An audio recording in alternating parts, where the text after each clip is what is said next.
자, 오늘은 경우의 수 파트를 우리가 수업을 해볼 거예요. 경우의 수를 우리가 뭐라고 정확하게 알아야 되냐면, 경우의 수가 뭐야? 물어보면 대부분 다 대답을 잘 못하는 경우가 많아.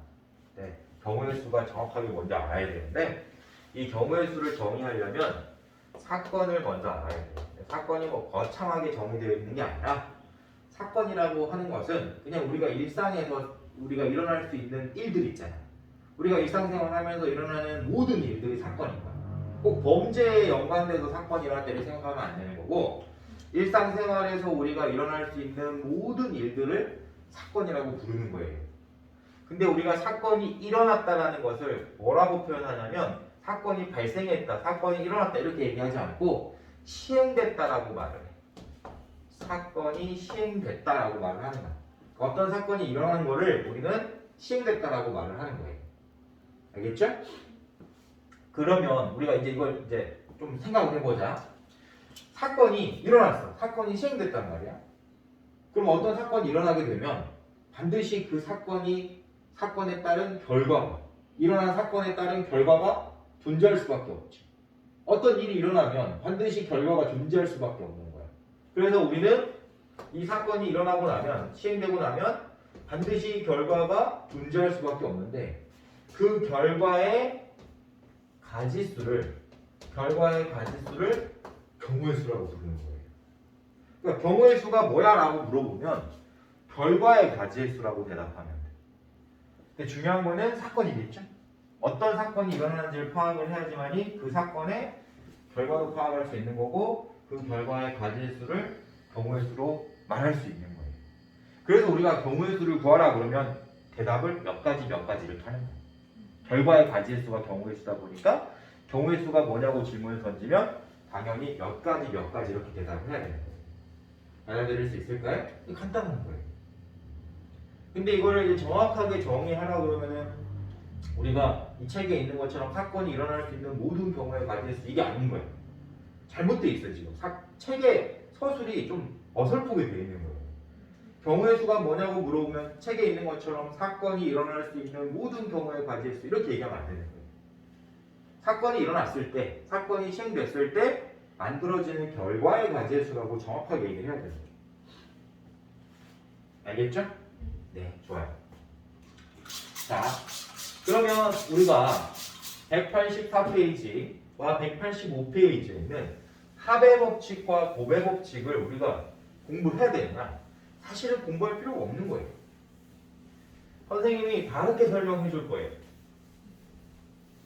합의 법칙, 곱의 법칙 이게 중요한 게 아니라 사건이 여러 개 일어났을 때 그 사건의 연관성이 어떠냐에 따라서 그 사건을 어떻게 경우의 수를 어떻게 계산하는지를 알아야 되는 것이지, 그걸 합의 법칙, 곱의 법칙으로 공부해가지고는 답이 없습니다. 절대로 난이도 높은 문제를 해결할 수 없어요. 이 합의 법칙, 곱의 법칙이 틀렸다는 건 아닌데 저렇게 암기하듯이, 이론을 암기하듯이 공부할 필요는 없다라는 거예요. 알겠죠? 자, 보자. 우리가 어떤 사건이 여러 개가 있을 수 있는 거죠. 우리가 선생님이 처음에 사건이 뭐라고 했냐면 일상생활에서 일어날 수 있는 모든 일들이 사건이라고 했으니까. 예를 들어서 수학에서 선생님 이런 걸 한번 해보고 싶어요. 동전을 던지는 사건을 일으킨 경우가 있고 주사위를 던지는 사건을 일으키는 경우가 있겠죠. 그때 선생님이 동전 하나와 주사위 하나를 손에 쥐고 있다가 던졌다고 생각을 해보죠. 그때 만들 수 있는 결과의 가지수가 뭐냐라고 질문을 던지면 어떻게 대답을 해야 되겠어? 동전을 던졌을 때의 결과와 주사위를 던졌을 때의 결과를 같이 얘기해 줘야 되겠죠. 맞아요? 틀려요? 맞잖아요. 예를 들어서 동전이 앞면이 나왔을 때 주사위는 1의 눈이 나올 수도 있고, 동전이 앞면이 나왔을 때 주사위는 눈이 2가 나올 수도 있고, 이런 식으로 생각을 해줘야 될 거 아니에요. 우리가 이거를 동전하고 주사위를 우리가 따로따로 던지긴 했지만 같이 던진 거잖아요. 그러니까 결과를 얘기할 때는 동전이 앞면 나왔다, 이게 끝이 아닌 거예요. 동전이 앞면이 나올 때 주사위가 2가 나왔다 이렇게 말해줘야 되는 거예요. 결과는 동전, 주사위 따로따로 존재하지만 말을 할 때는 결과의 가지의 수로 말을 할 때는 동전이 앞면에 나왔을 때 주사위가 1이 나왔다 이렇게 말을 해줘야 된다는 거예요. 이해돼?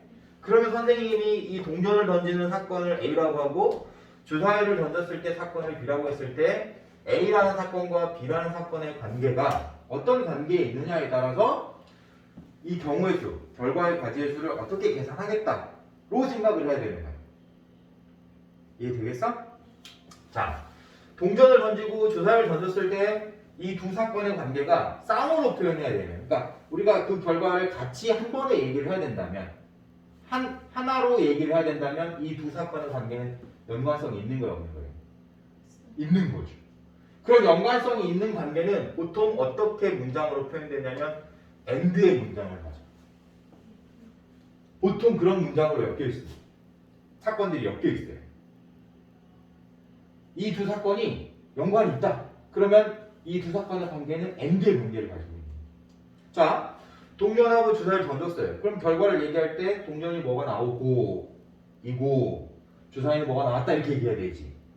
그러니까 A 사건, 동전 던지는 사건을 A라고 그러고 주사위를 던지는 사건을 B라고 했을 때 선생님이 A라는 사건과 B라는 사건이 결과를 얘기할 때 이고 이런 AND의 의미를 갖잖아. 그치?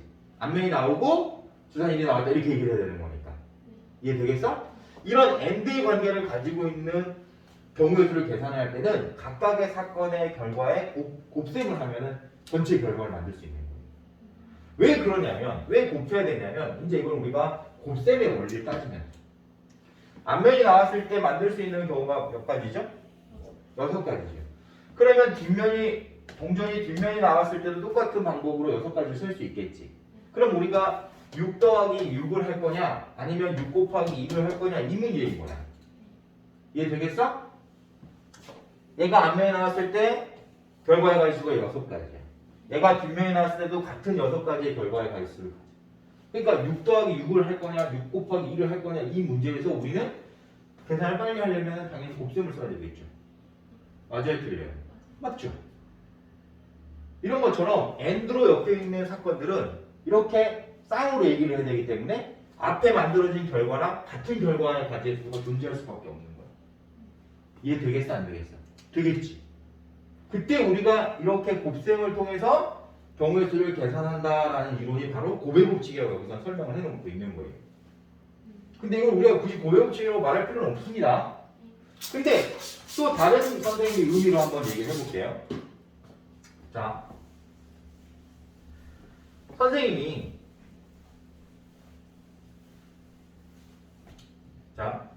1부터 100 사이에 있는 숫자 카드가 존재해. 1부터 100까지의 숫자 카드 100장이 있다고 치자. 이 100장의 숫자 카드에서 선생님이 예를 들어서 5의 배수를 뽑을 수 있는 경우는 몇 가지냐 이렇게 물어봤단 말이에요. 그럼 여러분들이 생각했을 때 5의 배수의 개수만 세면 되는 거잖아, 그치? 근데 물어보는 걸 이렇게 물어봤어. 여기서 숫자 카드 한 장을 뽑았을 때 그 숫자 카드가 5의 배수이거나 8의 배수인 경우의 수를 구하세요. 이렇게 대답을 했단 말이야. 그러면 내가 뽑은 숫자 카드가 5의 배수이거나 8의 배수인 경우를 생각을 해야 되니까 어떤 사건을 생각해야 돼? 5의 배수가 뽑힌 사건을 생각을 해야 되고 또 8의 배수가 뽑힌 사건을 생각을 해야 되죠. 그치? 그때 5의 배수가 뽑힌 사건 A와 8의 배수가 뽑힌 사건 B는 AND로 연결될 수가 없는 거죠. 왜죠? 하나를 뽑았는데 그 하나가 5의 배수이거나 8의 배수일 거니까. 그러니까 A라는 사건과 B라는 사건은 5의 배수이고 8의 배수 이런 얘기가 아니잖아, 그치? 어떻게 연결되죠? 그렇지. 5의 의미를 영어로 말하면 5의 의미를 갖고 연결된다는 말이에요. 이런 것들은 뭐냐면 동시에 일어날 수가 없다는 얘기예요. 내가 1부터 100 사이에 있는 숫자 카드 한 장을 뽑아가지고 그게 5의 배수이거나 8의 배수인 경우를 조사를 해야 되는 거니까 5의 배수인 경우와 8의 배수인 경우를 따로따로 조사해야 되는 거지. 두 사건이 AND의 관계로 엮여있지 않고 O의 관계로 엮여있다는 걸 여러분들이 쉽게 판단할 수 있을 거란 말이에요. 맞았지? 맞잖아. 예를 들어 선생님이 10을 뽑았어. 그럼 이 10은 5의 배수이잖아요. 맞죠? 네. 그런 것처럼 우리가 생각을 해보자. 얘랑 얘는 어떤 관련이 있는 사건이냐? 엔드 관계가 아니다. 오해 관계다. 이 오해 관계에 있을 때는 합의 법칙을 생각하면 안 되고 합집합을 생각을 해야 돼. 그러니까 여기 이론이 지금 사실 틀린 건 아닌데 저 이론이 맞으려면, 저 이론이 성립하려면 교집합이 존재하지 않아요. 두 사건의 교집합이 존재하지 않을 때만 저 합의 법칙이 성립하는 거예요. 근데 우리가 이거를 단순하게 동시에 일어나지 않는다고 해서 합의 법칙을 쓴다. 이건 말이 안 되는 거예요. 알았죠? 정확하게 구분하려면 어떻게 된다? A라는 사건과 B라는 사건이 어떤 사건들의 관계가 엔드 관계가 아니라 오해 관계에 있으면 우리는 그 오해 관계에 있는 경우의 수를 계산하기 위해서 합집합을 이용해야 된다는 거예요. 그러면 A하고 B의 합집합을 계산하는 거랑 똑같은 거니까 계산할 때 A와 B를 더한 다음에 교집합의 개수만큼 빼지. 그렇지. 그렇게 계산해야 되는 거예요. 그냥 단순히 더한 게 답이 아니라는 거예요.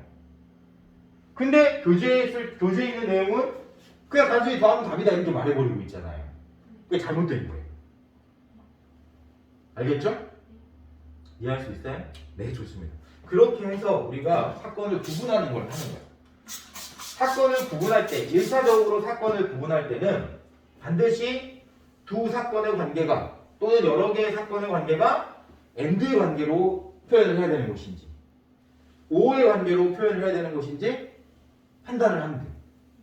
근데 말을 해보면 어감상 말을 해보면 결과를 얘기를 할 거니까 어차피 경우의 수는 결과니까 결과를 얘기를 할 때 그게 오의 의미를 가지고 있는지 엔드의 의미를 가지고 있는지 결과를 얘기할 때 바로 나와. 결과만 생각하면 바로 나오는 거예요. 근데 우리는 그거를 굳이 공식처럼 막 외우려고 하고 동시에 일어나니까 곱해야 되고 동시에 일어나지 않으니까 더해야 되고 이런 식으로 외우면 안 된다는 거예요.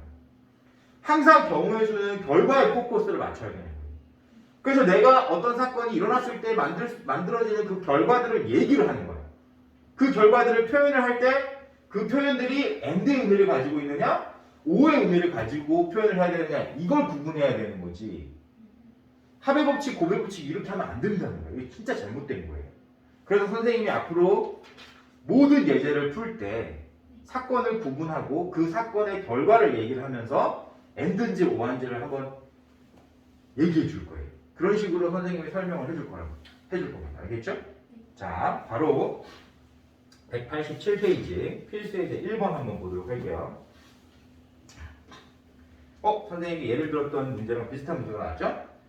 자, 1부터 1에서 100가지의 자연수가 각각 하나씩 적힌 100장의 카드에서 한 장을 뽑을 때 그랬어요. 그럼 원래는 결과가 몇 가지 나와요? 당연히 100가지 나와야지. 1이 뽑힐 수도 있고 2가 뽑힐 수도 있고 이런 식으로 따져야 되는 거니까 결과를 다 말하는 거니까. 근데 어떤 조건을 지금 여기서 경우의 수로 말하라고 한 건지 1, 2, 3번을 보면서 얘기를 해보자. 1번이 뭐였냐면 12의 배수 또는 13의 배수가 적힌 카드가 나오는 경우의 수를 구해보라고 한 거예요. 그럼 우리가 이거를 어떻게 받아들여야 되죠? 12의 배수 또는 13의 배수라고 얘기했기 때문에 12의 배수가 나오는 사건과 13의 배수가 나오는 사건을 A, B라고 말하자. 너 1부터 100 사이에 있는 수 한 장을 뽑았을 때 12의 배수가 나오는 사건을 A, 13의 배수가 나오는 사건을 B라고 하자. 근데 중간에 뭐라고 표현되어 있죠? 또는이라고 표현. 이거 대놓고 알려줘버린 거야. 또는이라는 표현이 들어있으면 이거는 선생님이 or의 의미를 가지니까 합집합으로 생각하자라고 했던 걸 반드시 기억해야 돼요. 이제 알겠죠? 그렇죠. 그래서 12의 배수의 집합과 13의 배수의 합집합의 개수를 물어봤구나 이렇게 생각을 하는 게 훨씬 쉽단 말이에요. 이해되겠어요? 그러면 1부터 100 사이에 있는 12의 배수는 총 몇 개 있죠? 12로 나눠보면 알겠지만 8이죠. 그래서 8개 있고 13의 배수는 몇 개 있죠? 그렇지. 자, 그러면 12의 배수하고 13의 배수를 더하면 답일까요? 아니면 여기에 교집합을 빼야 될까요? 원래 교집합 빼야 되는 건데 12와 13의 최소 공배수가 100을 넘지. 12와 13의 최소 분배수가 100을 넘기 때문에 1부터 100 사이에서 교집합은 존재하지 않는 거예요. 그래서 얘는 답이 15가 답이 되는 겁니다. 15가지 라고 말하는 게 맞아요. 이해할 수 있겠죠? 네. 그러면 그 아래에 있는 문제 한번 똑같이 가는 거야. 자, 2번 문제가 뭐죠? 2의 배수 또는 5의 배수라고 했단 말이야. 그럼 얘도 합집합처럼 생각을 해보자. 2의 배수 또는 5의 배수를 합집합처럼 생각해보자. 그러면 2의 배수의 집합을 A, 5의 배수의 집합을 B로 생각하면 되는 거예요. 그러면 2의 배수는 당연히 50개 있을 거고 5의 배수는 20개 있겠죠. 근데 2의 배수도 되고 5의 배수도 되는 교집합은 10의 배수 아니야. 10의 배수가 존재하잖아. 몇 개? 10개. 그러니까 합집합의 개수는 70이 아니라 60이 돼요. 근데 이거를 합의 법칙으로 따지면 이거 풀 수 있어요? 없어요? 못 푸는 거지. 그냥 더해야 되는데. 앞에 있는 사건과 뒤에 있는 사건의 가지수를 그냥 더하면 답이라고 했는데 얘는 그냥 더하면 답이 아니잖아. 왜죠? 교집합이 생겼잖아. 교집합이 존재한단 말이야. 그러니까 우리가 선생님이 앞에서 합의 법칙 의미 없다고 말하는 거 알겠지? 그렇지. 합의 법칙이 의미가 없는 거야. 합집합처럼 생각해야지 맞는 표현이야. 합의 법칙이 아니라 합집합이냐 아니냐 이걸 판단하는 거예요. 그러면 곱의 법칙은 무슨 집합이야? 그건 집합이 아니야. 집합처럼 생각하는 거 아니야. 무슨 말인지 알겠지? 그거는 우리가 덧셈을 똑같은 경우를 여러 번 더해야 되다 보니까 곱셈으로 바꾼 거고 얘 같은 경우에는 합집합이 맞는 거지. 알겠지? 그래서 사건을 구분할 때 그 사건의 결과를 우리가 O로 얘기를 해야 되느냐 아니면 AND로 얘기를 하느냐에 따라서 계산하는 방법이 차이가 있다 정도로 인식을 해야지 그걸 합의 법칙이다 곱의 법칙 이렇게 따지면 안 된다는 거예요. 왜 그런지 알겠죠? 네, 그렇습니다. 자, 그러면 3번도 한번 풀어보자. 백과 서로소라고 했어요. 자, 우리가 서로소가 어떤 의미인지 알면 돼요. 서로소라는 것은 자, 서로소라는 개념은 뭐냐면 최대 공약수가 1인 수를 서로소라고 해요. 그러니까 우리가 최대 공약수가 1인 두 수를 서로소라고 부르는 거예요. 그럼 최대 공약수가 1이라는 것은 뭐냐면 1 말고 나눌 수 있는 수가 존재하지 않는다는 걸 얘기해요. 맞지? 그러면 100 보세요. 여기서 보면 100하고 계산했을 때 최대 공약수가 1인 숫자 다 차지하는 얘기잖아. 그럼 이거 생각을 해보면 알겠지만 어떻게 찾는 게 제일 빠를까요? 그렇지. 소인수분해에서 100의 소인수와 비교하는 게 빠르겠죠. 이해돼요? 자, 소인수분해를 하면 2의 제곱 곱하기 5의 제곱이 100이에요. 그때 100의 소인수가 2와 5죠. 따라서 100은 2의 배수이거나 5의 배수인 수들로 나눠진다는 얘기인 거야. 그러면 얘랑 서로소가 되려면 100과 서로소가 되려면 2의 배수도 아니고 5의 배수도 아니면 돼. 선생님 우리가 앞에 2번에서 풀었는데요. 2의 배수 또는 5의 배수의 개수가 60개였으니까 그게 아닌 것의 개수는 몇 개겠어요? 그렇죠. 그래서 우리는 2번을 살짝 응용하면 3번을 바로 풀 수 있다. 자, 3번 문제를 풀려면 어떤 개념을 알고 있으면 된다? 서로소의 개념을 알고 있으면 된다. 그리고 서로소를 빨리 찾는 방법을 알고 있으면 된다. 서로소를 빨리 찾으려면 소인수분해 했을 때 소인수를 보고 서로소인 걸 찾는 게 빠른 거예요. 알겠죠? 네, 좋습니다. 그래서 100은 소인수가 2와 5로 되어 있기 때문에 100은 2의 배수 또는 5의 배수로 나누어진다는 얘기인 거예요. 그래서 반드시 2의 배수도 아니고 5의 배수도 아닌 것의 개수를 찾아야 된다는 것을 이해를 하고 문제를 풀면 2번을 응용할 수 있는 거고 두 번째 문제 풀 때를 응용할 수 있는 거고 그걸 이해를 못한다고 하면 일일이 다 찾아야 되니까 당연히 땡 이렇게 되겠죠. 시간 오버 이렇게 되겠죠. 좋습니다. 188페이지 필수의 2번도 한번 볼게요. 선생님이 지금 경우의 수를 정의해주고 뭐 MD의 관계냐, O의 관계냐 이렇게 간단하게 선생님이 말할 수밖에 없었던 게 뭐냐면 사건이 진짜 그냥 일상생활에서 일어나는 모든 일들이 사건이니까 이걸 딱히 뭔가 공식을 만들어가지고 그걸 외워라, 암기해라 이렇게 말할 수가 없는 단원이에요, 경우에서는. 그래서 선생님이 어떻게 문제를 해석하고 어떤 방법을 써서 사건을 구분하는지 이런 걸 자꾸 문제를 통해서 보여주려고 하는 거예요. 그걸 여러분들이 익혀야 된다는 거예요. 이 단어. 어쩔 수 없는 거예요. 알았죠? 그래서 사건을 먼저 연습해 보는 거예요. 사건을 보고 그 사건의 결과를 선생님이 어떤 식으로 생각하고 해결하는지를 보여주려고 하는 겁니다. 자, 그러면 188페이지 필수의 제 2번은 어떤 사건을 우리가 찾아야 되는지 한번 볼게요. 자, x 플러스 2y 플러스 3z가 11인 방정식을 만족하는 x, y, z의 순서쌍을 찾으라고 한 거예요. 자, 여기서 자연수의 순서쌍을 찾으라고 했잖아요. 그러면 이제 보통 이런 경우를 부정 형태라고 하는 거예요. 보통 부정 형태는 왜 부정 형태가 만들어지냐면 문자의 개수보다 식의 개수가 작으면 이건 해가 많이 나온다는 얘기인 거야. 그런 걸 부정이라 그래. 근데 해가 너무 많이 나오는 건 당연히 해를 정할 수가 없죠. 그래서 부정인 거야. 정할 수 없다 해서 부정인 거예요. 근데 여기서는 어떤 조건을 붙였어? 자연수의 해만을 찾으라고 했기 때문에 부정이긴 하지만 찾을 수 있는 부정의 형태인 거예요. 왜? 자연수는 1, 2, 3, 4, 5, 6, 7, 8, 9, 10 이런 수들만 되는 거거든. 그러니까 이 순서쌍의 해가 자연수로 이루어져 있다는 정보를 우리가 알고 있기 때문에 이 순서쌍을 찾을 수 있는 겁니다. 있는 거야. 그럼 우리가 어떻게 찾아야 돼? 일일이 그냥 다 대입해 봐야 되나? 맞아. 다 대입해 봐야 돼. 근데 그냥 대입하는 것보다 어떤 부분을 먼저 생각하고 그 다음에 뭘 생각하고 그 다음에 뭘 생각하는 게 빠를 수 있거든. 보통 이런 방정식을 우리가 풀 때 자연수인 순서쌍을 가지고 있는 방정식을 풀 때 보통 값이 가장 큰 부분을 먼저 고려하는 게 빠릅니다. 작은 값을 고려하는 게 아니라 큰 값을 고려하는 거예요. 그러니까 x가 1일 때, y가 1일 때, z가 1일 때를 가정을 해보면 3z니까 얘가 가장 큰 값을 가질 거 아니에요. 맞지?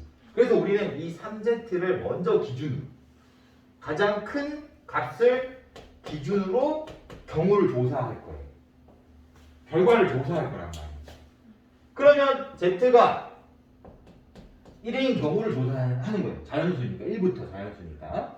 그러면 3z는 얼마죠? z가 1이면 3z는 3이겠지. 그러면 x하고 y를 더하면 이제 몇이 돼야 된다는 얘기죠? 그렇지. 8이 되는 경우를 찾는 거예요. 자, z가 1일 때 3z가 3이었어. 따라서 x하고 2y네요. x하고 2y를 더하면 8이 나와야 된다.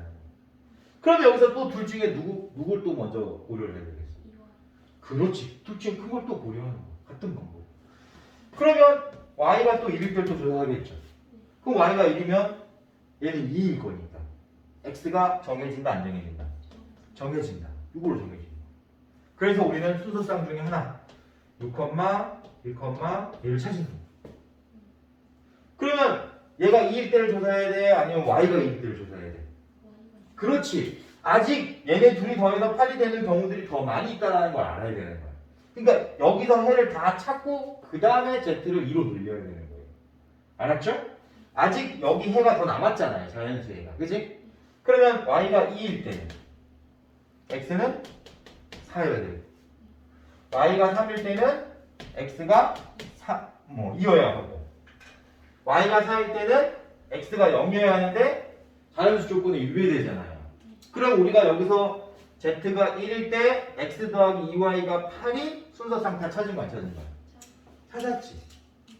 그게 바로 4, 2,1, 2, 3,1 이렇게 된다는 거야. 됐죠? 그러면 이제 z가 이제 몇일 때로 늘려야 돼? 그렇지. z가 2였다면 이 3z의 결과는 6일 거니까 x 플러스 2y의 합이 5인 경우를 조사하는 거예요. 그럼 또 마찬가지로 1일 때 얼마, 2일 때 얼마 이렇게 나오겠지. 그것도 조사해서 수소쌍으로 만나. Z가 3인 경우에 또 조사해보면 얘네들 더해서 2가 나와야 되는데 그런 경우 존재할 수가 없죠. 자연수의 최소는 1, 1이니까. 이해되겠지? 그런 식으로 순서쌍을 찾아 나가야 되는 거야. 그게 이 순서쌍 하나하나가 경우거든. 결과거든. 방정식의 해니까. 맞지? 그래서 이렇게 생긴 방정식의 해를 구할 때는 가장 큰 값을 기준으로 나머지를 찾는 거예요. 이 요령이 필요합니다. 알아들을 수 있죠? 네, 좋습니다.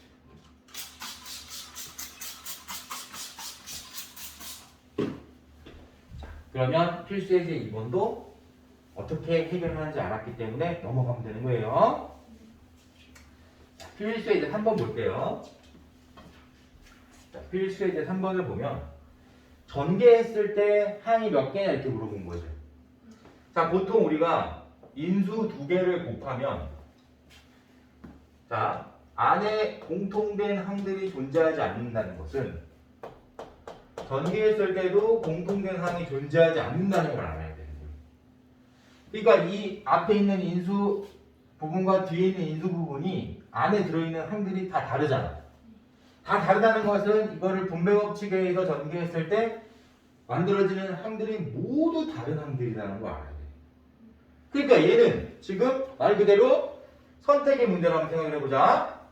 전개를 할 때 우리가 A에 X 또는 Y 또는 Z를 곱해야 되겠죠. 그래서 세 가지 경우가 나오겠지. B도 X 또는 Y 또는 Z랑 곱해야 되니까 또 세 가지 나오겠죠. C도 세 가지 나오겠지. 그러면 3 더하기 3 더하기 3이 편해? 아니면 3 곱하기 3이 편해?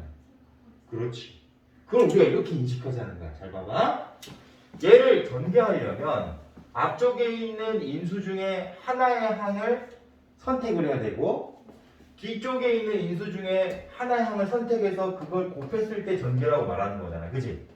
그래서 우리는 이 A 또는 B 또는 C를 선택하는 경우를 말하는 거야. 자, 이 A 또는 B 또는 C 중에서 하나를 선택하는 경우는 몇 가지죠? 세 가지죠. 자, X 또는 Y 또는 Z 중에 하나를 선택하는 경우는 몇 가지죠?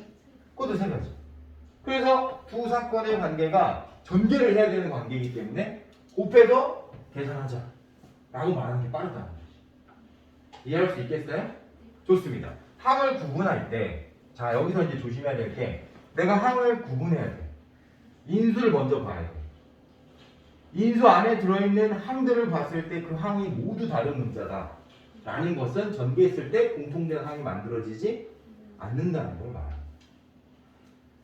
이해할 수 있을까요? 네, 좋습니다. 그러면 이거는 일일이 진짜 다 전개하지 말고 항의 개수를 물어보는 문제라면 경우의 수를 이용해서 구하자라는 뜻이에요. 네, 좋습니다. 그 다음에 190페이지 필수에 대해 4번. 잘 보세요. 이건 선생님 스킬을 잘 들어야 됩니다. 우리가 중학교 1학년 과정에서 소인수 분해라는 걸 배우게 돼요. 초등과정에서는 당연히 소인수 분해를 배우지 않았기 때문에 약수를 찾으려면 다 곱셈식으로 찾아야 되는 거예요. 근데 중위과정에서 소인수 분해를 배웠기 때문에 우리가 소인수 분해를 이용해서 약수를 찾는 방법을 알고 있었어야 되는 거예요. 자, 그걸 먼저 해보도록 하겠습니다.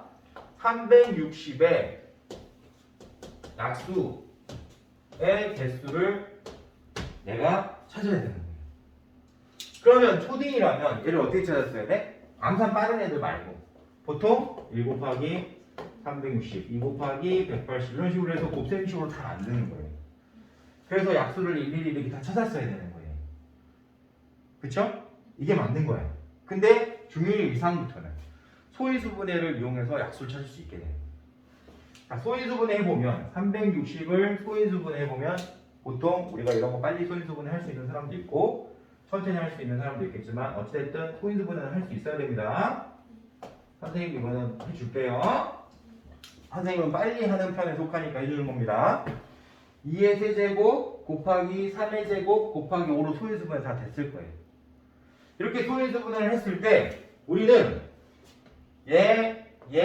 얘들이 인수들이라는 거 알아야 돼. 항상 곱으로 연결되어 있는 부분들이 인수라는 거 알아야 돼. 그러면 이 360은 2의 세제곱의 약수이거나 3의 제곱의 약수이거나 5의 약수로 이루어져 있어야 돼요. 360을 우리가 2의 세제곱 곱하기 3의 제곱 곱하기 5로 표현할 수 있으니까 여기 곱해되어 있는 수들로는 다 나눌 수 있다는 거거든. 맞지? 그러니까 결론부터 얘기를 하면 2의 세제곱의 약수 3의 제곱의 약수 5의 약수들의 곱으로 360의 약수가 이루어져 있다는 걸 알 수 있는 이해되겠어요? 그러면 2의 세제곱의 약수는 당연히 1, 2, 2의 제곱, 2의 세제곱 이렇게 있을 거 아니에요. 2의 세제곱이니까. 맞아요? 3의 제곱의 약수는 1, 3, 3의 제곱으로 이루어져 있을 거고 5의 약수는 1, 5 이렇게 이루어져 있을 거 아니에요. 그러면 360의 약수는 뭐야? 라고 물어보면 이런 것들의 곱으로 이루어져 있다는 거야. 그럼 선생님 아까 뭐라고 그랬어요? 이 중에서 하나 선택하고 이 중에서 하나 선택하고 이 중에서 하나 선택해서 곱한 게 약수다. 이렇게 말해요. 그러면 경우의 수 이용할 수 있어? 있지. 그러면 여기서 하나를 선택하는 경우 몇 가지? 네 가지. 너 몇 가지? 세 가지. 너 몇 가지? 두 가지. 따라서 전체 만들 수 있는 결과의 가지의 수는 몇 가지? 그렇지. 24가지가 존재하니까 360의 약수는 양의 약수는 24개 있다 라고 말할 수 있다. 이해할 수 있을까요? 근데 중딩 때 이렇게 가르쳐 안 가르쳐? 안 가르쳐. 소인수분해 해가지고 어떻게 가르치냐면 이렇게 표를 만들어서 가르쳐요. 중딩 때. 이거는 선생님이 봤을 때 정말 의미 없는 방법인 거예요. 제대로 가르치려면 이렇게 가르쳤어요. 자, 곱셈식으로 표현되어 있는 것들이 360의 약수예요. 따라서 2의 세제곱, 3의 제곱, 2의 세제곱 곱하기 3의 제곱 곱하기 5로 360의 소인수분해가 이루어져 있다면 받아들일 수 있죠? 너랑 너의 곱으로 약수가 이루어졌다는 걸 일단 최초로 알고 있었어야 된다. 받아들여요?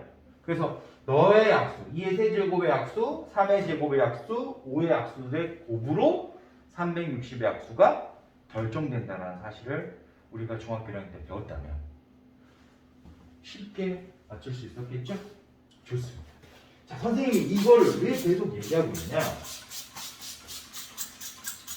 나중에 이런 걸 물어보는 거야. 업그레이드 시킵니다. 약수의 개수를 물어보는 게 아니라 약수의 총합을 물어봐요. 약수의 총합을 물어보면 이거 하루 종일 물론 아니 계산 빠른 애들은 한 10분 20분 걸리겠지. 근데 계산 느린 애들은 이거 포기할 거란 말이야. 약수 24개 다 찾아서 이거 다 더해야 되는 거니까 미쳐버리겠죠. 근데 선생님처럼 푸는 사람은 이거 금방 찾아요. 왜냐? 2의 세제곱의 약수가 1, 2, 2의 제곱, 2의 세제곱으로 이루어져 있었고 3의 약수가 1, 3의 제곱으로 이루어져 있었고 5의 약수가 1, 5로 이루어져 있었단 말이야. 이 중에서 하나 선택하고 이 중에서 하나 선택하고 이 중에 하나 선택해서 그걸 다 곱한 게 약수라고 들었잖아. 그러면 결과적으로 일일이 다 분배해서 전개된 거를 모두 더할래? 아니면 전개하기 전에 더한 걸 곱할래? 물어보는 거야. 전개해서 1 더하기 2, 1 더하기 5를 그지? 전개해서 더할래? 아니면 전개하기 전에 더한 다음에 곱할래? 더한 다음에 곱하는 게 훨씬 빠른 거 아니야. 그러니까 내 약수를 찾을 때 이걸 다 전개해야 되는 거야. 이렇게 맞지? 전개하듯이 약수를 찾아야 되는 거야. 근데 그걸 다 전개해서 총합 구하는 건 바보 같은 짓인 거예요. 왜?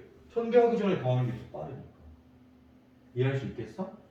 따라서 우리는 약수의 총합을 어떻게 구한다? 전개해서 약수를 모두 찾은 다음에 더하는 게 아니라 선생님이 약수 찾는 방법을 알려줬으니까 그 방법을 응용해서 약수의 총합을 풀어야 돼요. 이런 문제가 수능에 출제된 적이 있어요. 근데 처음 출제됐을 때 애들이 다 멘붕 온 거야. 막 깎겠지 당연히. 근데 우리는 선생님한테 배운 친구들은 어떻게 됐겠어? 아, 저거 저렇게 구하는구나. 바로 아는 거예요. 그때 선생님이 이제 영웅이 된 적이 있긴 있죠. 알겠죠? 자, 그러면 이제 2번 같은 경우에 360과 540의 양의 공약수의 개수를 물어봤다는 것은 당연히 최대 공약수의 약수의 개수를 물어봤다가 되는 거예요. 공약수의 개수는 최대 공약수의 약수와 같기 때문에 따라서 얘도 마찬가지로 소인수 분해를 이용해서 최대 공약수 찾은 다음에 그 최대 공약수의 약수의 개수를 찾는 방법을 선택했어야 되는 겁니다. 그 다음에 360번 세 번째 문제 보면 자, 해봤잖아 아까 360을 소인수 분해하면 어떻게 됐었어요? 2의 세제곱 곱하기 3의 제곱 곱하기 5로 이루어져 있었죠. 자, 여기서 약수 중에서 2의 배수가 몇 개 있어 이렇게 물어보는 거잖아. 그러면 2의 배수 찾는 거는 엄청 쉬운 거예요. 왜 그렇죠? 2가 곱해져 있으면 2의 배수 있고 이해돼? 그러면 자 다시 똑같은 방법으로 1, 2, 2의 제곱, 2의 세제곱 자 1, 3, 3의 제곱 그리고 5를 전개했을 때 분배해서 전개했을 때 약수 나온다는 거 배웠죠? 여기서 1 빼고 2나 2의 제곱이나 2의 세제곱을 선택한다면 반드시 2의 배수가 될 수밖에 없겠지. 그치? 그러니까 여기서 선택해서 2의 배수가 만들어지려면 뭐만 선택하면 끝이에요? 2나 2의 제곱이나 2의 세제곱 선택하면 끝나는 거야. 따라서 몇 가지의 경우가? 세 가지의 경우가 해당되고. 그러면 여기서 봐봐. 여기서 이걸 선택했기 때문에 얘네들은 아무거나 선택해도 곱했을 때 2의 배수 될 거 아니야. 따라서 너도 세 가지, 너 두 가지 해서 총 몇 가지의 경우가? 그렇지. 18가지의 경우가 2의 배수라는 걸 알 수 있는 거야. 선생님이 어떻게 풀었어요? 경우로 풀었단 말이야. 2의 배수가 되는 경우는 약수 찾을 때 방법을 조금만 경우의 수로 응용하면 충분히 찾을 수 있는 거야. 쌤 설명 이해되겠죠? 좋습니다. 할 수 있겠어요? 네. 그 다음에 191페이지 필수의 5번을 보도록 하죠.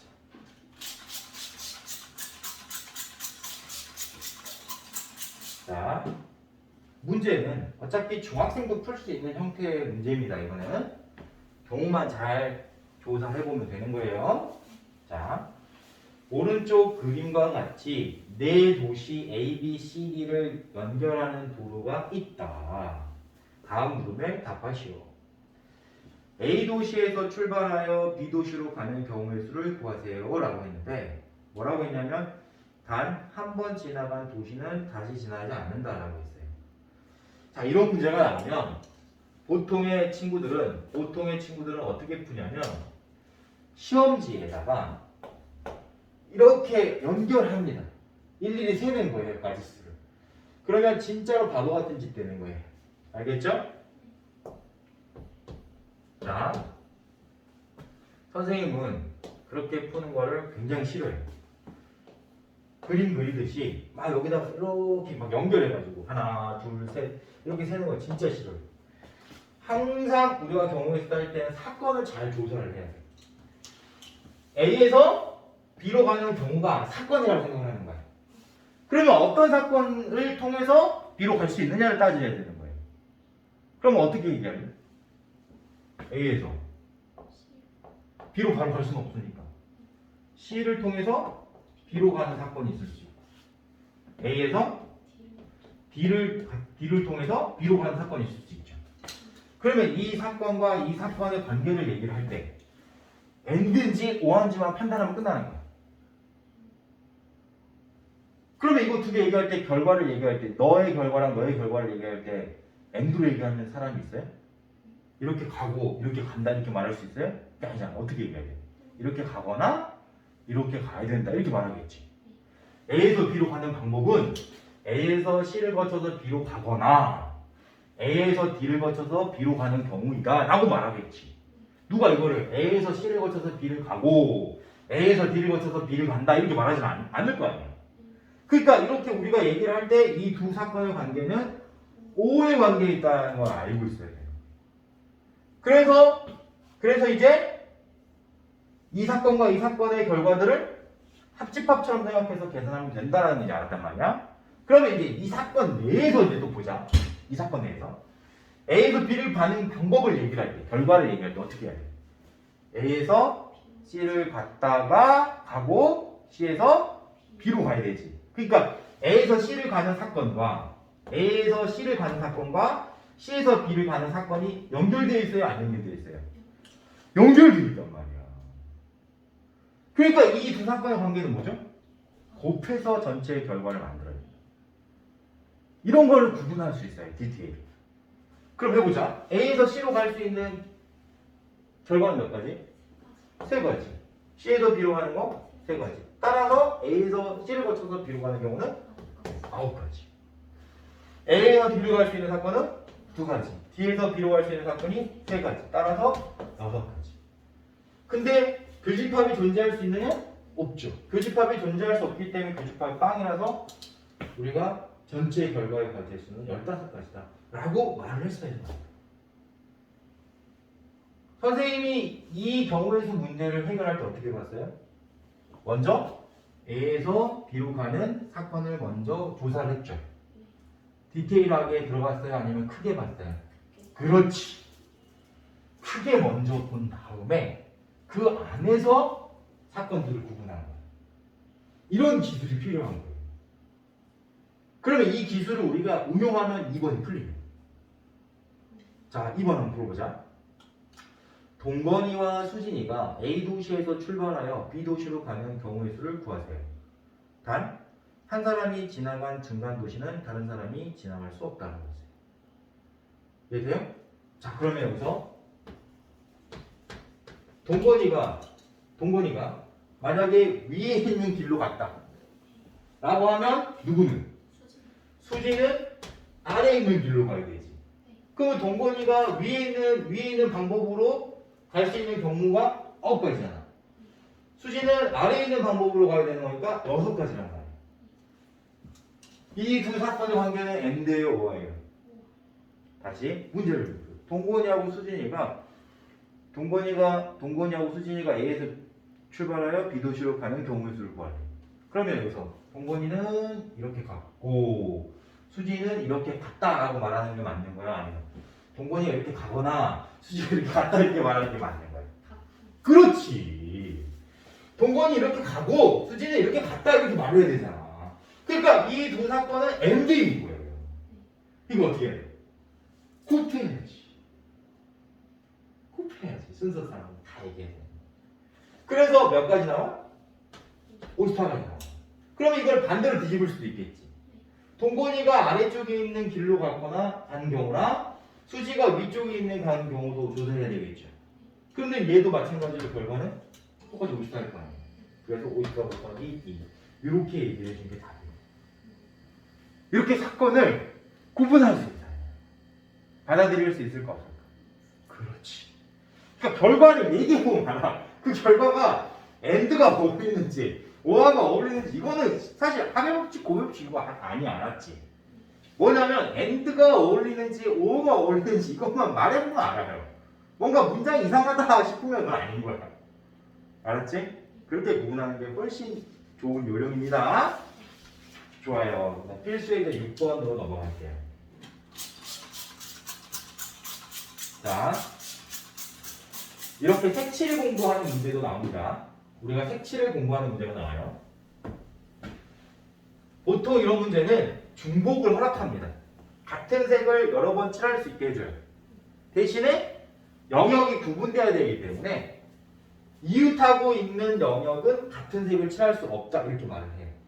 이 문제도 그런 문제인지 한번 보도록 합시다. 자, 오른쪽 그림의 A, B, C, D, E 5개의 영역을 서로 다른 5가지 색으로 칠하려고 한다. 같은 색을 중복해서 사용해도 좋으나 중복을 허락했죠 지금. 인접한 영역은 서로 다른 색으로 칠할 때 아까 선생님이 말했던 그대로의 문장이죠. 칠하는 방법의 가지수가 뭐냐 이렇게 물어보는 문제가 나오면 자 선생님이 영역이 5개니까 사건이 5개라고 생각을 해요. 색칠하는 이 A라는 영역에 색칠하는 사건 하나, B라는 영역에 색칠하는 사건 하나, C라는 영역에 색칠하는 사건 하나, D라는 영역에 색칠하는 사건 하나, E라는 영역에 색칠하는 사건 하나, 이 5가지 사건을 봐야 돼요. 이걸 전체를 하나로 칠하는 사건이 아니라 A를 색칠하는 경우, B를 색칠하는 경우, C를 색칠하는 경우, D를 색칠하는 경우, E를 색칠하는 경우를 봐요. 그럼 여기서 생각을 하자. A를 색칠할 수 있는 경우는 당연히 5가지 중에 한 가지를 선택하는 경우랑 같은 거니까 5가지가 나오는 거죠. B도 원래는 A를 신경을 안 쓴다면 B도 원래는 5가지예요. 5가지 색 중에 하나 선택할 수 있으니까. 근데 우리는 이 A라는 영역과 B라는 영역이 인접해 있다는 걸 알 수 있잖아. 인접이란 말은 뭐냐면 같은 변을 사용하고 있으면 인접인 거예요. 공유하는 변이 있으면 인접인 거야. 알았지? 그럼 얘는 지금 공유하는 변이 존재하기 때문에 인접하고 있는 거예요. 그러면 A의 색칠한 경우를 여기서는 색칠할 수 없다는 걸 얘기해요. 그럼 B가 선택할 수 있는 경우는 몇 가지밖에 안 돼요? 그렇지. 4가지 경우만을 가지고 선택할 수밖에 없는 거예요. 그 다음에 이제 C도 마찬가지로 원래는 5가지를 색칠할 수 있는데 이 C는 A와 B에 인접해 있단 말이에요. A하고도 인접해 있고 B하고도 인접해 있단 말이에요. 따라서 얘가 선택할 수 있는 결과의 가지의 수는 3가지밖에 안 된다.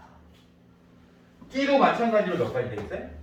그렇지. 3가지가 됩니다. 5가지 중에서 A와 C가 서로 다른 색이기 때문에 이 2개를 빼고 생각을 해야 되는 거예요. 그러면 이 같은 경우에는 그렇지. 얘도 A와 D로 인접해 있는 건데 A에 색칠된 색과 D에 색칠된 색이 서로 다를 거니까 E는 그 2가지를 빼고 색칠해야 된다. 그러면 각각의 사건들이 이제 AND로 연결되어 있는지 OR로 연결되어 있는지 말로만 하면 됩니다.